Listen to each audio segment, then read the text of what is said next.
So we're here outside Warren Street Station, where residents tell us of this small tent city which is rapidly growing. Now, according to locals, there used to be a small encampment on my left here under the shelter of around about 7 people.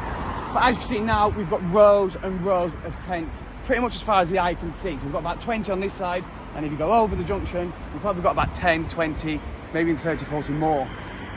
Biggest issue residents tell us is litter. If you look around me here, you can see there's just rubbish strewn everywhere, everything from food to sanitary waste to human waste.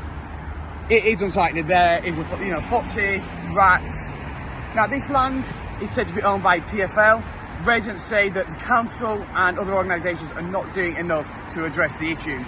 Issues being unsightliness, issues being sanitary, issues being rodents around, and ultimately a lot of men loitering around, intimidating locals.